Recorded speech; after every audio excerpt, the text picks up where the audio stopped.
Selamun Aleyküm ve Rahmetullahi Şemal. Ve aleykümselam ve Ammar ibn Yasir radiyallahu anhuya Resulullah sallallahu aleyhi ve sellem demiştir ki, səni azmış bir tayfa öldürəcək. Və Ammar ibn Yasir Əli və Muaviyə arasında olan döyüşdə şəhid olmuşdur. Müxaliflər bu hədisdən istifadə edərək möminlərin dayısı barədə pis sözlər söyləyirlər. Resulullah sallallahu aleyhi ve sellemin bu hədisinə zəhmət olmasa açıqlama verərdiniz. Peyğəmbərimiz sallallahu aleyhi ve sellemin bu hədisi, yəni Ammar ibn Yasir barədə dediyi hədisi Buxar rəvayət edir. Hədis səhihdir. Və hədisin məzmunu budur ki, Ammar ibn Yasir radiyallahu anhu Peyğəmbərimiz sallallahu aleyhi ve sellem məscidini tikərkən daş daşıyırdılar, kərpic daşıyırdılar. Və Ammar ibn Yasir həris olduğuna görə iki daşıyırdı daşları. Yəni digər sahabələr bir kərpic gətirirdilər. Və Peyğəmbərimiz sallallahu aleyhi ve sellem bunu görür və deyir ki, vay olsun Ammarın halına, onu həddi aşmış və ya başqa mənalarından biri demək fiyyətun bəğiyyə, həddi aşmış və ya təcavüzkar bir tayfa onu öldürəcək. Hədis belədir. Vay Peyğəmbərimiz sallallahu aleyhi ve sellem buyurur ki, təqtuluhu fiyyətun bəğiyyə. Təqtuluhu fiyyətun bəğiyyə. Yəni həddi aşmış və ya təcavüzkar bir tayfa onu öldürəcək. Bu hədis səhihdir, bu birinci. İkinci məsələ, bəli, Ammar ibn Yasir Muaviyə ilə Əli radiyallahu anhu arasında olan bu ixtilafda Ali radiyallahu anhunun dəstəsində idi. Və Sıffin döyüşündə demək şəhid oldu, öldürüldü. Və bu hədis səhihdir, bayağı qeyd edildiyimiz kimi. Lakin bu hədis o demək deyil ki, Muaviyə radiyallahu anhu və onun dəstəsi kafir dəstədir. Bu o demək deyil. Yəni bəziləri bunu gətirir və deyirlər ki, Muaviyə radiyallahu anhu və onun dəstəsində olanları təşkil edirlər. Çünki Peyğəmbərimiz sallallahu aleyhi ve sellemin hədisdə işlətdiyi fiyyətun bəğiyyə sözü həddi aşmış tayfa kimi tərcümə olunsa da bu kafir demək deyil. Yaxşı, deyə bilərsiniz ki, dəlil nədir? Dəlil budur ki, Uca Allah Quran-ı Kərimdə eyni sözü, yəni bəğa fiilini, həddi aşmaq fiilini iki mömin tayfa arasında olan ixtilafda qeyd edir. Yəni hər ikisində mömin adlanır. Və bu ayə Hucurat surəsinin 9-10-cu ayələridir. Allah Teala buyurur ki: "Və in taifatan minel mu'minin iqtatalu fa aslihu beynəhuma." Əgər möminlərdən iki dəstə, fikir verin, möminlərdən iki dəstə, hər ikisini Allah Teala mömin adlandırır, bir-biri ilə vuruşsa, onları barışdırın. فَإِنْ بَغَتْ إِحْدَاهُمَا عَلَى الْأُخْرَى فَقَاتِلُوا الَّتِي تَبْغِي حَتَّى تَفِيءَ إِلَى أَمْرِ اللَّهِ. Əgər onlardan biri digərinə qarşı təcavüz etsə, yəni həddi aşsa, fikir verin, ikisi də mömin tayfadır. Təcavüzkar dəstə ilə Allahın əmrini yerinə yetirməyə qaydana dək vuruşun. Və sonra Allah buyurur ki, فَإِنْ فَاءَتْ فَأَصْلِهُ بَيْنَهُمَا بِالْعَدْلِ وَأَقْسِطُوا إِنَّ اللَّهَ يُحِبُّ الْمُقْسِطِينَ. Əgər o qayıtmasa,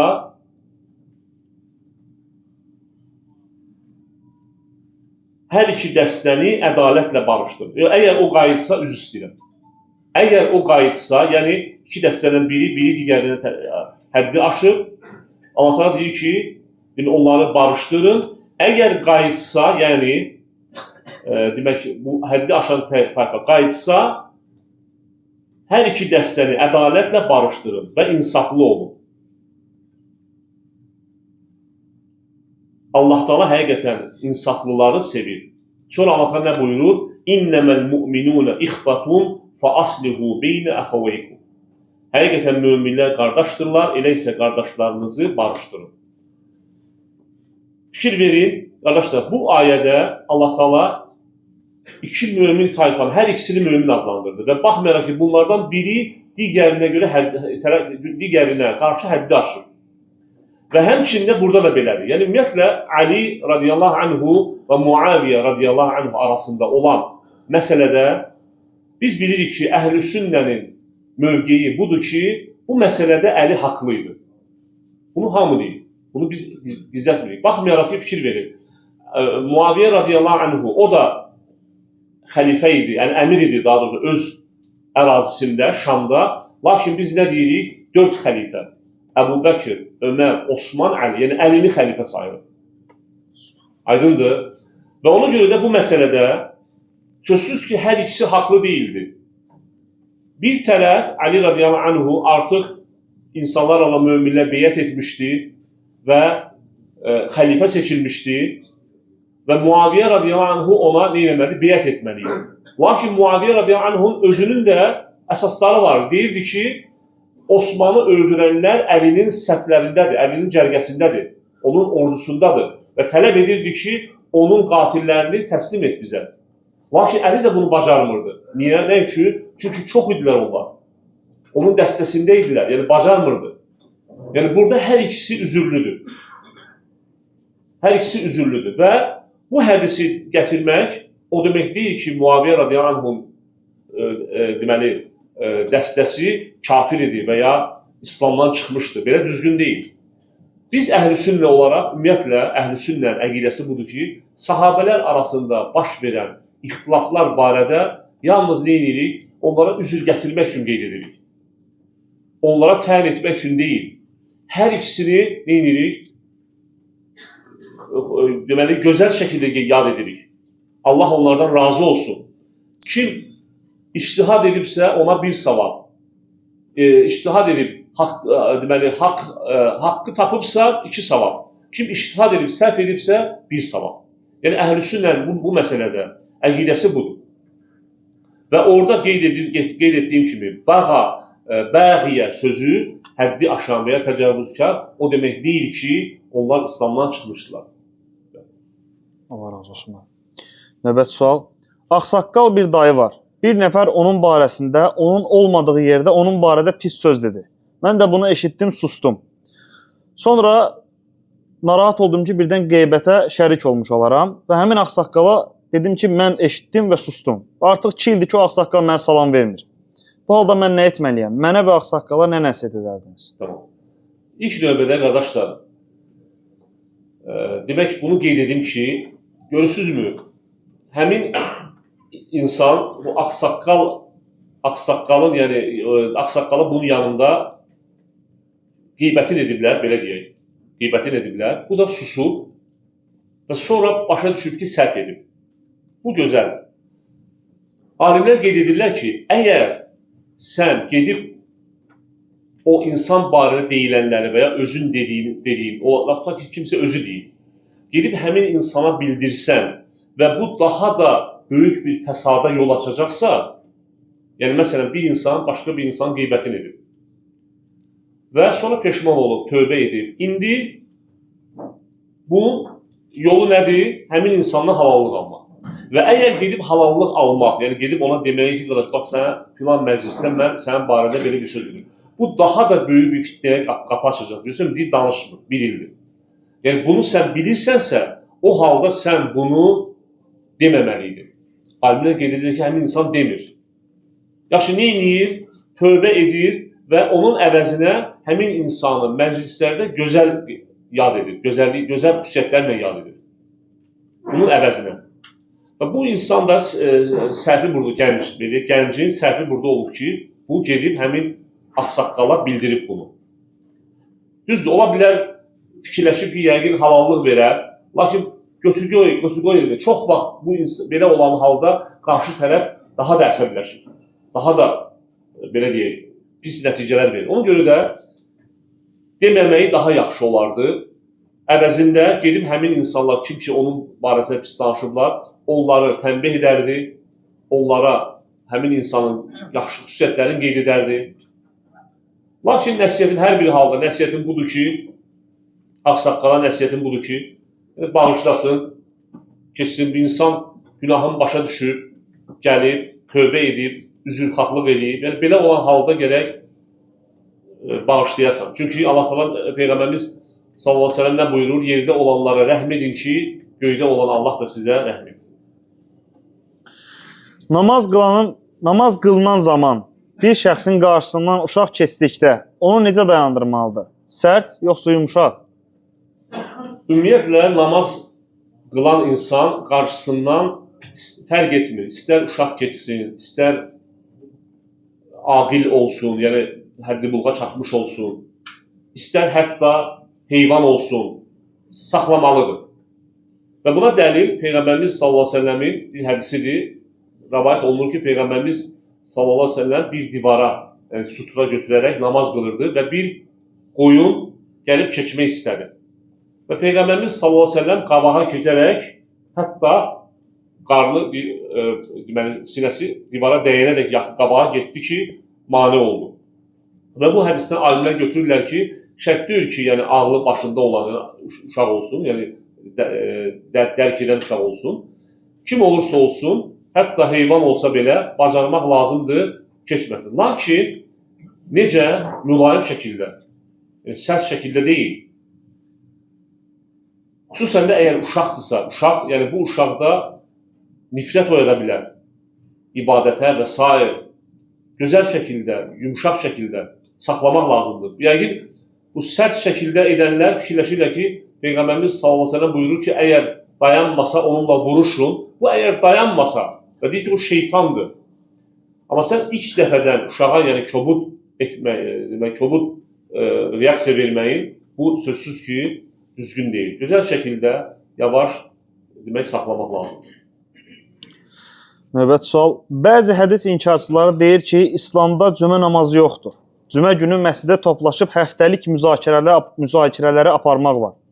Eşən müəllim, İslamda belə bir şey varmı? Hədis inkarçıları, qardaşlar, bu Peyğəmbərimiz sallallahu aleyhi və səlləm bizə 14 əsr bundan əvvəl Peyğəmbərimiz sallallahu aleyhi və səlləm bizə bildirib ki, belə bir insanlar olacaq. Yəni bu bizə təəccüblü gəlməməlidir. Bu bir. Necə ki, hədislərin birində Peyğəmbərimiz sallallahu aleyhi və səlləm buyurur ki, elə bir dövr gələcək ki, özündən razı biri taxtında oturub və ona mənim buyurduğum əmrlərdən və ya mənim çəkindirdiyim qadağalardan birini dedikdə, deyəcək ki, bizimlə sizin aranızda Qurandır. Quranda nə varsa onu biz qəbul edirik, nə yoxdursa qəbul etmirik. Və sonra Peyğəmbərimiz sallallahu əleyhi və səlləm çəkindirir belə insanlardan. Hədisin başqa bir rəvayətində deyir ki, mənə Quran və onunla eyni misildə olan, yəni ona bərabər olan sünnə verilmişdir. Və sonra başqa bir rəvayət, hədisin başqa bir rəvayəti. Peyğəmbərimiz sallallahu əleyhi və səlləm buyurur ki, mən nəyi əmr etmişəmsə Allah əmr edib və mənim çəkindirdiyim də Allahın çəkindirdiyidir.